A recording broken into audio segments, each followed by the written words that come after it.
Hello everyone, welcome to my channel Purnima star achiever. आज हम लोग यूपी पुलिस का जो एग्ज़ाम हो रहा है उससे संबंधित हिंदी के कुछ क्वेश्चन को सॉल्व करेंगे, क्योंकि कुछ पेपर तो हो गए हैं लेकिन कुछ पेपर अभी बाकी हैं। तो हो सकता है ये सारे क्वेश्चन आपके एग्ज़ाम में आ जाए, इसलिए मैं ये सारे क्वेश्चन आप सभी के लिए लेके आई हूँ। तो चलिए शुरू करते हैं। पहला क्वेश्चन है, अट्टालिका का तद्भव शब्द क्या है?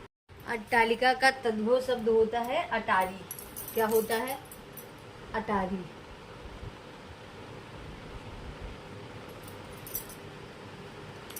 मतलब अटारी तद्भव है और अट्टालिका इसका तत्सम है। दूसरा क्वेश्चन है, जन्मे जय का नाग यज्ञ किसकी रचना है? तो ये जयशंकर प्रसाद जी की रचना है। जयशंकर प्रसाद। तीसरा क्वेश्चन है, जिंदगी में कौन सा प्रत्यय है? तो जिंदगी में गी प्रत्यय है। जिंदगी में गी प्रत्यय है। रामचरितमानस के रचयिता कौन है? तो गोस्वामी तुलसीदास। गोस्वामी तुलसीदास। रामचरितमानस किस भाषा में लिखा गया है? तो रामचरितमानस अवधी भाषा में लिखा गया है, ये आप सभी को पता ही है।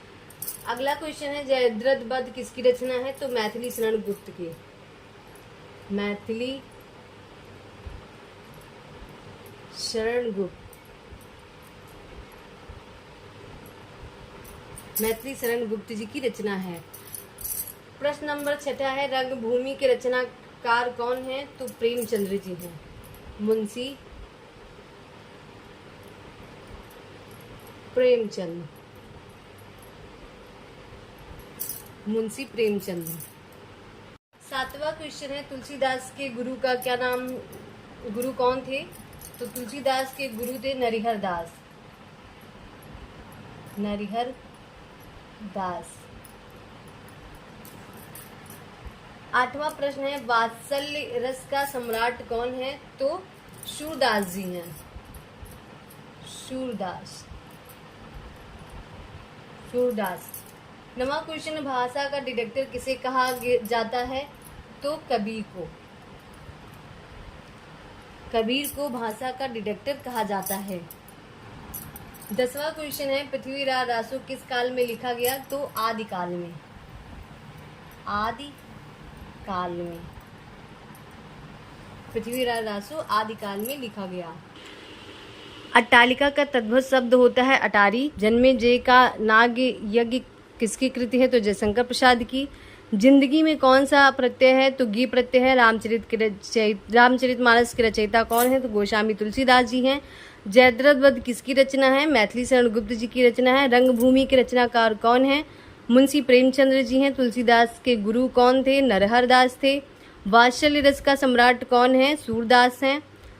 प्रश्न नंबर 9 है, भाषा का डिटेक्टर किसे कहा जाता है? तो कबीर दास जी को कहा जाता है।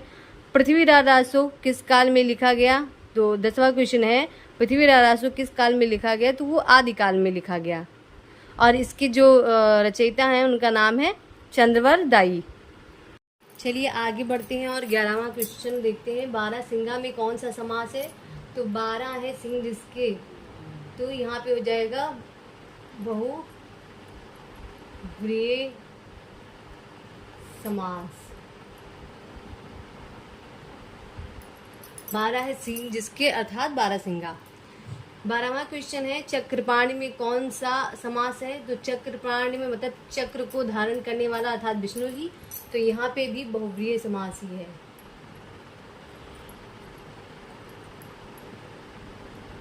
बहुव्रीहि समास।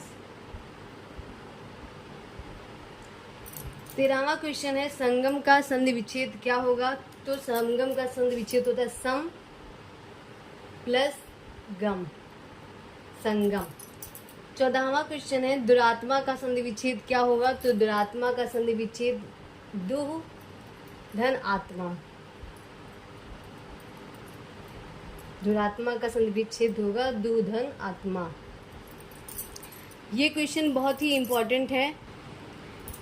दुरात्मा का संधि विच्छेद दुधन आत्मा, ये बहुत ही इम्पोर्टेंट है, अच्छे से समझ लीजिए, क्योंकि इसमें बच्चे हमेशा गलत करके ही आते हैं, क्योंकि इसमें ना इतना कंफ्यूजन से अपने आंसर को ऑप्शंस में रखता है कि आप उसमें ऑटोमेटिक कंफ्यूज हो जाओगे। इसलिए अच्छे से इसको क्लियर कर लीजिएगा कि दुरात्मा का संधि विच्छेद दु प्लस आत्मा होता है। सरस्वती पत्रिका के संपादक कौन थे?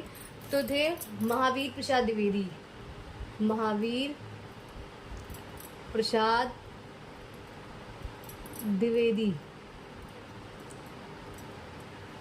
महावीर प्रसाद द्विवेदी। अगला क्वेश्चन है, कामायनी किसकी रचना है? तो जयशंकर प्रसाद की। जयशंकर प्रसाद।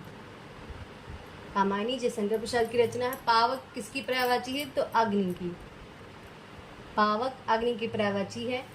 भारत के प्रथम राष्ट्र कवि कौन है? मैथिली शरण गुप्त।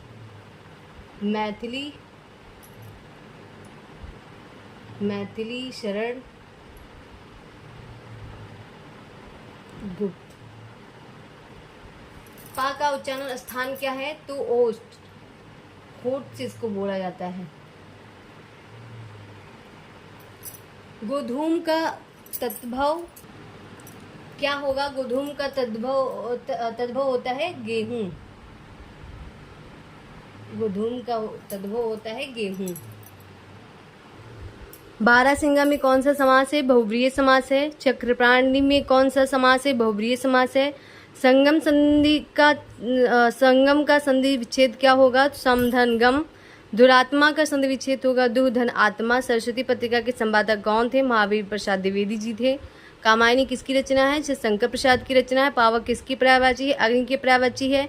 भारत के प्रथम राष्ट्र कवि कौन है? मैथिली शरण गुप्त जी हैं। पा का उच्चारण स्थान क्या है? ओष्ठ है।